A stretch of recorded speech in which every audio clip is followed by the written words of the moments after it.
So, the last time we left off on our book was chapter 7, and the last thing that happened was God finally sent the rain to feed the yams. But the headmen were still saying that they might grow, because before they were saying they wouldn't grow, right?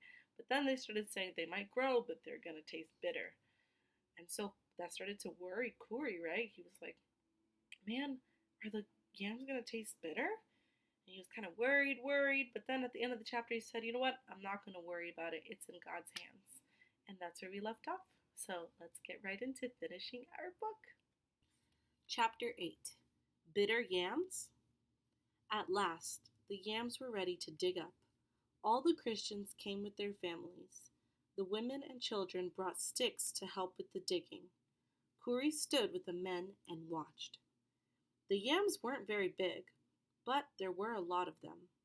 Father stepped into the midst of the dusty brown piles. "Look at this," he cried. "We will have enough." "The mighty God has kept us from going hungry. He has answered our prayers." Kuri's mother and the other women loaded the yams into string bags and carried them off. Now for the soup, thought Kuri. He saw his mother pick green onions for the soup and chop them up. She peeled the yams and cut them up too. The water in her cooking pot began to bubble, so she stirred in the green onions and the yams. She threw in some salt and some ginger.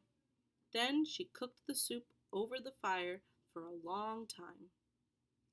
Will it taste like it did before? Kuri asked himself. Will it be good? But he didn't say the words out loud. When they sat down to eat, Father bowed his head over the soup. He prayed a long prayer.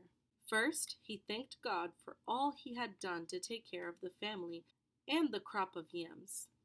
Then he thanked God that today Sakoso had asked him some questions about God's carving. As Kuri listened, he felt warm inside. Maybe soon God would answer Father's prayer for the headmen. When Father said amen, Kuri opened his eyes and looked at his bowl. Slowly, he dipped his spoon into the steaming soup. It had orange chunks of yams in it and small green bits of onion, and it was the best yam soup he had ever tasted. His father smiled at his mother, and Kuri smiled with them. God had given him words to read and yam soup too. Thank God for such good soup, his father said. Kuri knew what Father was going to say next, and he joined in with all his heart. Behold, God is mighty. Now, that was a great ending to the story. Did you guys see that?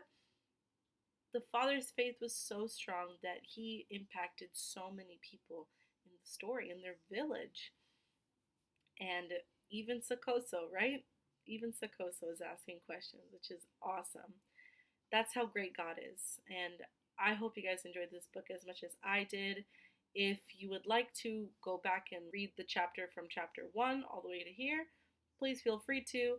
I will create a playlist called Question of Yams with all the chapters in it, and then you can go chapter by chapter watching each video, okay? You will have a test next week about this book, so be sure that you are very familiar with all the questions, okay? We will be reviewing, don't worry, but please be sure that you have read every single chapter.